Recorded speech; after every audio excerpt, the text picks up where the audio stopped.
바위 틈으로 손을 집어 넣었는데 뭐가 이렇게 말캉거리게 잡혀서 이렇게 꽉 쥐었더니 알고 보니까 그게 새끼 사자의 꼬리였다고 합니다. 손을 놓자니 사자인데 죽을지도 모른다라는 두려움이 있고, 그렇다고 이걸 계속 잡고 있자니 끝까지 잡고 있을 수도 없고, 이러지도 저러지도 못하고 있는 상태에서 어떤 이제 중이 한 명 지나갔다라고 합니다. 이 중을 향해 외치기를 이제 이제 도와달라, 이제 스님 이렇게 말을 할 수는 없고 이제 이러면서 도와달라 이렇게 말을 하니까 이제 그분이 하는 말이 나는 지금까지 살생을 멀리하고 돌을 닦는 사람인데 내가 어떻게 도와줄 수가 있겠느냐. 여기 있는 낫으로 내가 꼬리를 잡고 있기 때문에 이 사자가 움직일 수 없으니까 내려 찢기만 하면 됩니다. 이렇게 말을 하니까 이제 이 스님이 나는 살생을 할 수 없습니다. 그러고 지나쳐 가려고 했다고 합니다. 이 농부가 이제 그 스님을 향해서 다시 말을 하기를, 내가 지금 손에 힘이 빠져서 그러는데 내가 만약에 쥐고 있던 이 꼬리를 놓으면 이 새끼 사자가 나를 잡아먹으려고 덤빌지 스님을 잡아먹으려고 덤빌지 모르지 않습니까? 저보다는 스님이 더 통통하게 살이 올랐기 때문에 아마 이 사자가 스님을 덮칠지도 모릅니다. 이렇게 이야기를 했어요. 스님이 황급히 이제 이 농부에게로 돌아오면서, 그렇다면 내가 이 사자 꼬리 잡는 것을 도와주겠습니다. 그리고 손을 내밀어 이 사자의 꼬리를 잡는 순간 이 농부가 황급히 재빨리 그 손을 놓아버렸다고 합니다. 이제 깜짝 놀란 이 스님이 왜 이러시냐고 물으면서 왜 이렇게 손을 놓느냐라고 하니까 이 농부가 하는 말이, 이게 내가 지금까지 사자를 잡고 있느라 너무 힘이 들었는데 내가 마을로 내려가서 이 사자를 잡아줄 수 있는 포수나 이런 사람을 불러오겠노라고 이야기를 합니다. 이 다급해진 스님이 그러면 옆에 놓여있는 낫을 들어서 내가 이 사자의 꼬리를 꼭 잡고 있으니까 이 사자의 머리를 내리쳐서 죽여달라라고 얘기를 하니까 이제 농부가 그러지 말고 조금만 더 기다리고 있어달라. 내가 빨리 내려가서 꼭 이 사자를 죽일 수 있는 좋은 사람을 데리고 오겠다. 나도 지금까지 늘 살생을 금하고 이제 불교를 믿어왔는데 내가 어떻게 살생을 할 수 있겠느냐라고 말을 하면서 유유히 가버렸다라는 그런 이야기가 있습니다. 우리 삶에 대한 어떤 위선에 대한 그런 이야기를 들려주는 예화가 아닐까라는 생각을 해봅니다. 오늘 본문 말씀은 우리가 어떻게 하나님을 경외하는 삶을 살 수 있을지에 대해 말씀을 합니다. 사람을 의식하거나 사람을 두려워하는 것이 아니라 눈에 보이지 않는 하나님을 두려워하는 것, 거기에 성도의 삶이 놓여 있다는 것입니다. 오늘 본문은 이렇게 시작합니다. 1절에 보시면요, 그동안에 무리 수만 명이 모여 서로 밟힐 만큼 되었더니 라고 합니다. 그동안에 라는 말은 본문 말씀 바로 위에 있는 11장 53, 54절이 일어나고 있는 동안에 라는 말입니다. 53절, 54절을 보시면 거기서 나오실 때 서기관과 바리새인들이 거세게 달려들어 여러 가지 일을 따져 묻고 그 입에서 나오는 말을 책 잡고자 하여 노리고 있더라라고 합니다. 이게 무슨 말씀인가 하면요, 예수님께서는 11장에 어느 바리새인에게 식사 초대를 받으시고 그 집으로 들어가셨습니다. 그리고 바리새인의 집에 식사로 들어가셨던 예수님께서는 아주 격하게 바리새인들과 율법학자들을 비난하고 나오셨는데, 그 바리새인의 집에서 나오실 때 서기관과 바리새인들이 거세게 예수님에게 달려들어서 예수님의 말을 책잡고자 질문을 막 하고 있는 그 동안에라는 말씀이 이 12장 1절의 첫 시작입니다. 그동안에 무리 수만 명이 모였는데 마치 많은 버스나 지하철 안에서 서로가 서로의 발을 밟는 그런 상황인 것처럼 엄청난 인파가 모여들었다라고 합니다. 바리새인들은 여전히 올무로 예수님을 잡을 기회만을 노리고 있습니다. 사람들은 예수님의 말씀도 듣고 또 병도 고침을 받기 위해 예수님 주위로 지금 몰려 들어와 있습니다. 그런데 이때 예수님께서는 먼저 그 무리들을 향해서가 아니라 제자들에게 말씀을 하십니다. 무리들이 다 들을 얘기를 하신 것이 아니라 예수님의 제자들이 듣고 깨닫고 기억해야 될 말씀을 하신 것입니다. 물질적인 피로들을 채우기 위해 모여들었다가 예수님을 십자가에 못 박으라고 외쳤던 그 무리들이 아니라 예수님의 제자로 살아가기를 원하는 그러한 사람들을 향해 하셨던 말씀인 것이고, 오늘날 여전히 우리가 예수의 제자로 살아가기를 원한다면 오늘 이 말씀을 잘 살펴 들을 수 있기를 바랍니다. 이 말씀을 예수님께서 하신 이유는 예수님을 책잡고자 하는 바리새인들 때문이었고, 그래서 나중에 똑같이 이런 일들을 당할 제자들에게 하나님을 섬기는 사람들은 어떻게 행동을 해야 되는지에 대해 말씀하시고 잘 대비시키시기 위해서 제자들에게 들려주고 있는 것입니다. 그렇다면 예수님은 하나님을 섬기고 하나님 나라의 씨앗, 복음을 품고 있는 제자들과 우리들에게 무엇이라고 말씀을 하십니까? 오늘 예수님께서 하신 말씀을 세 가지로 요약해서 말씀을 드릴 수 있는 것 같습니다. 첫째는 위선자가 되지 말라는 것입니다. 1절 후반부에 보시면 예수님은 제자들에게 말씀하십니다. 바리새인들의 누룩 곧 외식을 주의하라. 여기서 외식이라는 말은 더 쉬운 말로 위선이라는 말입니다. 위선이라는 말의 뜻을 사전에서 찾아보면 겉으로만 착한 체함 또는 그런 짓이나 일이라고 나와 있습니다. 원어로 보면 거짓으로 가장하는 것을 의미하는 것인데, 자신의 진짜 모습을 감추고 겉모습만 그럴듯하게 꾸며 놓았다는 말입니다.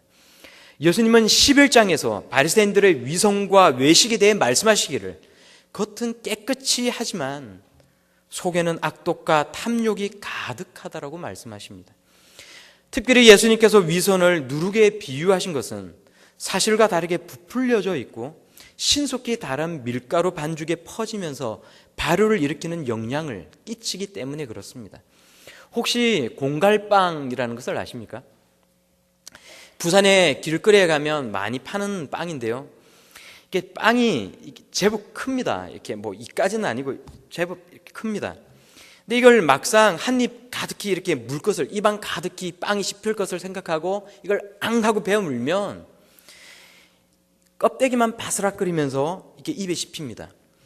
크기는 이게 되게 크지만 사실은 껍데기만 있고 속은 비어있는 빵이라 이름이 공갈빵입니다.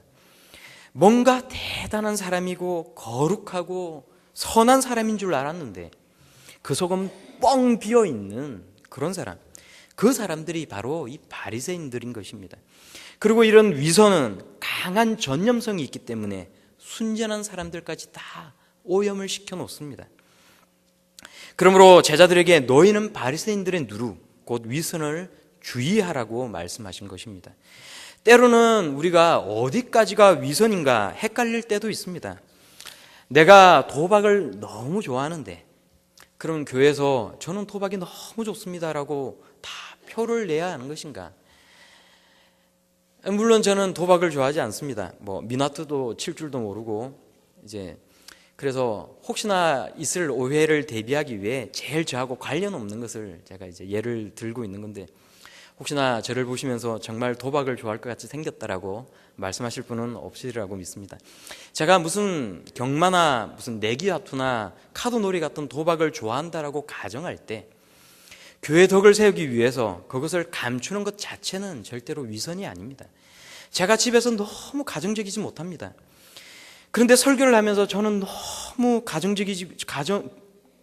너무 가부장적이고 정근대적인 상남자라고 제가 만약에 그렇게 말을 한다면 그것은 위선 없는 사람인 것이 아니라 뭔가 큰 실수를 하고 있는 것입니다.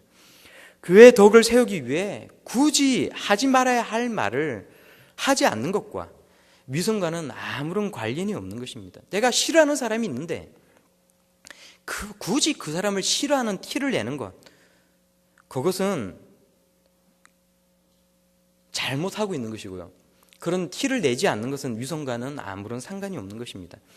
다만 제 속은 가진 죄로 오염이 되어 있는데 천사와 같은 선한 마음으로 세상을 살아가고 있노라고 그렇게 가장을 하는 것이 분명히 위선이요 외식입니다.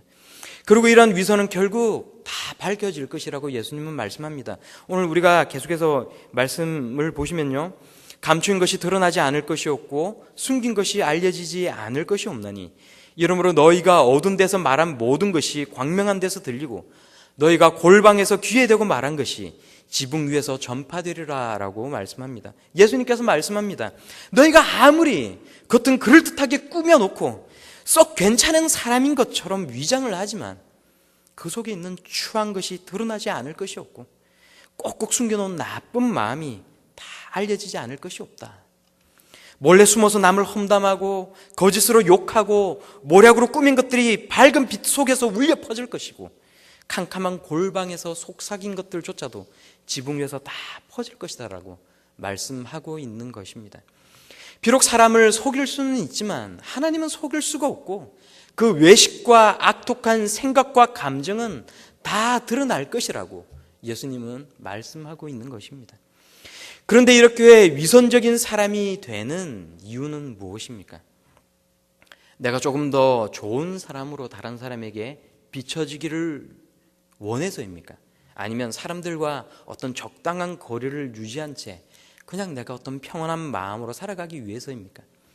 그런 이유가 다 맞을 수는 있지만 예수님은 좀 더 근본적인 이유에 대해 말씀을 하십니다. 사람들이 외식을 하고 그래서 위선 속에 살아가는 이유는 사람을 의식하고 사람을 두려워해서 그렇다라는 것입니다. 지금 바리새인들과 서기관들이 예수님의 말을 책잡으려고 주시하고 있습니다. 그렇지만 예수님은 조금도 두려움이 없이 하나님의 말씀과 복음을 전파하십니다. 몸을 죽일 수는 있을지언정 그 외에는 더 이상 어떻게 할 수 없는 바리새인들과 권력자들을 두려워하지 말라라고 예수님은 지금 제자들에게 말씀하고 있는 것입니다. 몸을 죽일 수 있을 뿐만이 아니라 죽은 후에 영혼을 지옥에 내어 던질 수 있는 그런 하나님을 두려워하라고 말씀하는 것입니다. 그러므로 예수님은 사람을 의식하거나 두려워하지 말고 하나님을 두려워하는 사람이 되라고 두 번째로 말씀하십니다. 사실 이 말씀이 오늘 본문의 주제라고 말씀할 수 있습니다. 바리새인들은 결국 사람의 눈을 의식하고 사람을 속여가면서 위선자가 되고 말았는데 그 속에는 모든 것을 감찰하시는 하나님에 대한 신앙과 두려움이 없기 때문에 벌어진 일이라고 예수님은 말씀하고 있는 것입니다. 정말 하나님을 두려워하면 겉만 꾸미고 속은 더러운 일은 있을 수 없습니다. 왜냐하면 하나님은 영이시고 우리의 모든 것을 아시는 전지전능하신 그런 분이시기 때문에 그렇습니다. 우리는 정말 하나님을 의식하고 하나님을 두려워하는 사람들이 맞습니까? 그렇다면 아무도 보는 사람이 없을 때 우리는 어떤 사람으로 살아갑니까? 아무도 지켜보는 사람이 없을 때 나는 여전히 하나님을 의식하고 그래서 그 거룩함을 지키려고 힘쓰는 사람입니까? 우리는 스스로 하나님 앞에 대답해 볼 수 있기를 바랍니다. 성경은 사랑에는 두려움이 없노라고 말씀합니다. 우리가 하나님을 사랑함으로 하나님에 대한 두려움이 없이 사랑으로 온전히 주의 존전에 나아갈 수 있어야 합니다. 그러나 동시에 성경은 하나님을 경외하라고 합니다. 우리에게 죽지 않은 자기의 지독한 자기 사랑과 욕심과 정욕이 내 안에서 꿈틀댈 때 우리는 하나님에 대한 두려움을 가져야 하는 것입니다. 하나님의 속성이 사랑이시라고, 그래서 하나님은 사랑이기 때문에 우리가 하나님을 가벼이 여기거나 업신여겨서는 안 되는 것입니다. 그리고 더 나아가서 예수님은 박해와 핍박을 당하는 상황 속에서도 사람이 아닌 하나님을 두려워하는 사람들은 어떻게 해야 되는지에 대해서도 말씀합니다. 8절과 10절에서요. 8절부터 10절에요. 내가 또한 너희에게 말하노니 누구든지 사람 앞에서 나를 시인하면 인자도 하나님의 사자들 앞에서 그를 시인할 것이요 사람 앞에서 나를 부인하는 자는 하나님의 사자들 앞에서 부인을 당하리라. 누구든지 말로 인자를 거역하면 사하심을 받으려니와 성령을 모독하는 자는 사하심을 받지 못하리라 라고 합니다. 우리가 핍박을 당하거나 어떤 일로 박해를 받을 때 내가 살겠다고 예수 그리스도를 부인하면 주님도 우리를 부인하실 거라고 말씀합니다. 사람 앞에서 예수님을 부인한 것은 내 몸이 살겠다라고 복음을 떠나는 일입니다. 그러나 내가 편하자고, 내가 더 물질적으로 윤택해지자고, 내가 스트레스를 조금 덜 받자고, 나를 감찰하시는 하나님을 일부러 외면하면서 그리스도인이 되기를 잠시 내려놓는다면 우리 주님도 그와 같이 똑같이 갚아주겠노라고 하십니다. 왜냐하면 하나님을 두려워하는 마음이 그 속에 없기 때문에 그렇습니다. 10절에는 더 나아가서 더 무서운 말씀도 하십니다. 누구든지 말로 인자를 거역하면 사하심을 받을 수 있지만 성령을 모독하면 사하심을 받지 못하리라고 말씀하셨기 때문입니다. 성령을 모독하는 것이 뭘까라고 했을 때 대략 4가지 정도를 생각해 볼 수 있는 것 같습니다. 어떤 사람들은 마음속에 강박적으로 떠오르는 우리 주님에 대한 저주스러운 어떤 말이나 생각이 혹시 성령을 모독하는 것은 아닌가 고민을 하기도 합니다. 그럴 때 있지 않습니까? 나는 정말 이런 생각을 하기 싫은데 뭔가 하나님에 대한 좋지 못한 생각이 끊임없이 내 머릿속에 떠오른다라든지 어떤 욕설과 같은 것이 내 머릿속을 강박적으로 지배할 때가 있습니다. 그럴 때 가끔 특히 청소년기에 이런 경우들이 종종 있는데 이럴 때 혹시나 내가 성령을 모독한 것이 아닌가라고 고민하는 사람들이 있습니다. 또 어떤 사람들은 구원의 기쁨과 감격을 맛보았는데 심한 죄의 유혹에 사로잡혀서 의도적으로 죄를 지을 때 그것이 혹시 성령을 모독하는 것은 아닌가 고민을 하기도 합니다. 또 때로는 내 주위에 나타난 놀라운 하나님의 역사가 있을 때 내가 그것을 어떤 욱하는 마음에 성령의 역사가 아니라고 부인을 했을 때 그것이 혹시 성령을 모독한 것은 아닌지 무서워하기도 합니다. 그리고 또 어떤 사람들은 기독교에 대한 핍박이 있을 때 배교를 한 사람들이 성령을 모독한 사람들이 아닌지 생각하는 사람들도 있습니다. 사실 역사는 돌고 도는 것 같습니다. 로마의 그 지독한 교회 탄압과 우리 일제 강점기의 교회 탄압을 생각해 볼 때 너무나도 유사한 모습이 많이 있습니다. 수많은 사람들이 사로잡혀 갔을 때 예수 그리스도를 부인할 수 없노라고 그래서 순교를 당한 수많은 사람들이 있습니다. 그런데 그 시대에 많은 사람들이 예수 그리스도를 부인하고 십자가를 밟고 자기의 생명을 선택한 많은 사람들이 있습니다. 우리 일제강점기가 지나가거나 혹은 로마의 교회 탄압하는 시기가 지나갔을 때 교회가 자유를 얻었을 때에 사실 로마 정부나 아니면 일제와 결부했던 그 사람들이 교회 중심적인 자리에 여전히 자리 잡고 앉았고 사실 그것이 어떤 면에서는 아직도 해결되지 못한 문제로 우리 한국 교회사에 남아있다라고 생각해 볼 수도 있고 우리 초대교회사를 생각해 볼 때 여전히 똑같은 문제가 그때도 반복되어 있었던 것을 생각해 볼 수가 있습니다. 그러면 과연 이렇게 배교한 사람들이 성령을 모독한 사람들인가라는 생각을 해봤을 때 베드로의 모습이 그렇지 않습니까? 베드로는 너희는 내가 누구라고 생각하느냐 예수님께서 물으셨을 때에 주는 그리스도시요 살아계신 하나님의 아들입니다 라고 대답을 했고 예수님께서 베드로에게 말씀하실 때 옳다. 그런데 이것을 알게 하신 이는 하나님이시라고 성령이시라고 말씀을 하셨거든요. 그런데 이런 칭찬을 받았던 베드로가 예수님께서 잡혀가셨을 때 나는 예수를 모른다라고 예수를 저주하면서 3번 부인을 했습니다.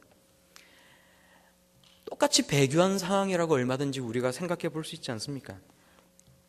또 한편으로 사도 바울은 그 유대교에 대한 남다른 특심한 마음으로 스데반을 죽이는 데 앞장섰고요. 교회를 핍박하는 데 앞장섰던 사람입니다. 그러나 하나님께서는 사도 바울을 불러주셨고 사도 바울을 통해 놀라운 주의 복음이 전파되는 일을 보여주셨습니다. 과연 배교가 그렇다면 성령을 모독하는 것이냐? 하지만 성령을 모독하는 것은 우리가 생각해 볼 때 의식적으로 복음을 진지하게 거부하는 것이라고 말씀드릴 수가 있습니다. 구원을 위한 하나님의 계획과 예수님의 십자가 사건과 성령의 새롭게 하심을 거부하는 사람들은 절대로 회개시킬 수도 없고 구원을 얻게 할 수도 없는 그런 사람들입니다. 눈에 보이지 아니하는 하나님, 하나님의 지혜요 비밀인 예수 그리스도를 믿지도 않고 세상 만물을 주관하시는 하나님을 두려워하지도 않기 때문에 그러합니다. 사람을 의식하거나 두려워하지 말고 하나님을 두려워하라라는 것은 어찌 보면 우리가 하나님께 가질 마음 해야 할 것이라고 생각해 볼 수가 있습니다. 그런데 마지막으로 3번째 예수님께서 우리에게 말씀하는 것이 있습니다. 지금 드린 말씀이 우리가 하나님께 해야 될 것이라고 한다면 그러나 세 번째로 드릴 말씀은 하나님께서 우리들에게 주시는 것입니다. 그것은 셋째로 염려하지 말라라는 것입니다. 오늘 우리가 본문 말씀 11절을 보시면요, 사람이 너희를 회당이나 위정자나 권세 있는 자 앞에 끌고 가거든 어떻게 무엇으로 대답하며 무엇으로 말할까 염려하지 말라라고 하십니다. 예수님은 우리들에게 염려하지 말라라고 말씀하십니다. 이런 핍박의 상황에서나 아니면 때로는 우리가 험한 세상을 살아갈 때나 염려하지 말라라고 말씀하시는 것입니다. 염려하지 말아야 할 이유는 분명합니다. 6절 말씀을 보시면요, 참새 5마리가 두 아사리온에 팔리는 것 아니냐. 그러나 하나님 앞에는 그 하나도 잊어버리시는 바 되지 아니하는도다. 너희에게는 심지어 머리털까지도 다 세신 바 되었나니 두려워하지 말라. 너희는 많은 참새보다 더 귀하니라 라고 하십니다. 첫째는요, 우리가 염려하지 말아야 될 이유는 6절 하반부에 우리를 잊어버리지 아니하신다라는 것입니다. 하나님은 우리를 잊어버리지 아니하십니다. 하나님은 우리를 손바닥에 새겼고요, 늘 우리를 생각하시고 우리를 바라보고 계시는 분이십니다. 두 번째로 7절에 머리털까지 다 세신 바 되었다라고 말씀합니다. 이것은 우리의 속속들을 다 아신다는 말씀이거든요. 하나님은 우리의 모든 것을 다 아십니다. 내가 어떤 마음을 가지고 살아가는지, 내가 어떤 억울한 일을 당했는지, 내가 어떻게 힘든 세상을 살아가고 있는지, 나의 옆에 있는 나의 가족도 모르고 나의 친구들도 모른다 할지라도 하나님은 다 아신다는 것입니다. 우리가 흔히 하나님의 속성을 이야기합니다. 하나님은 전지전능하시다라고 말씀합니다. 하나님의 전지전능하심이 그러면 나와 무슨 상관이 있습니까? 하나님은 전지전능하신데 그것이 도대체 나와 무슨 상관이 있습니까?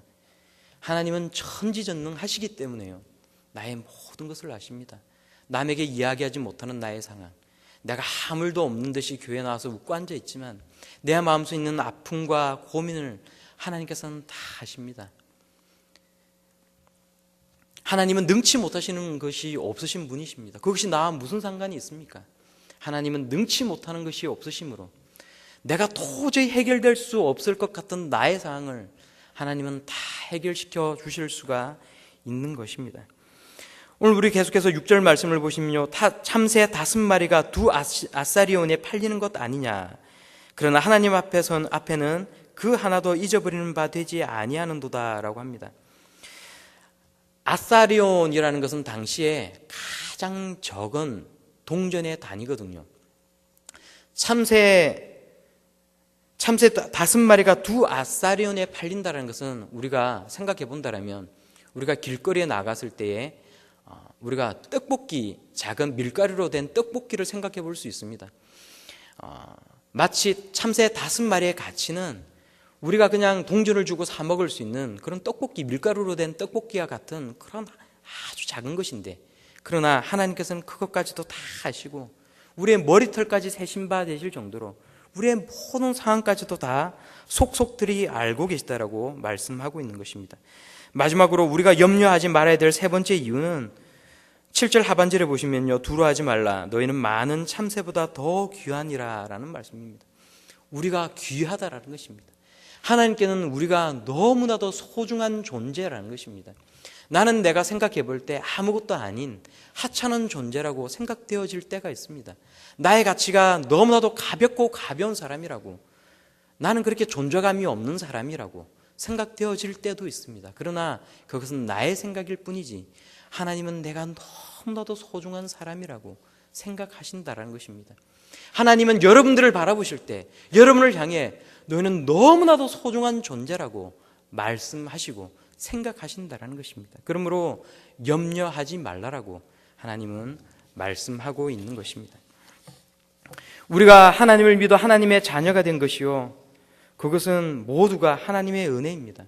하나님께서 나를 살리셨고요, 하나님께서 나를 살리실 때는 내가 너무나도 소중한 존재이기 때문에 나를 건져주셨습니다.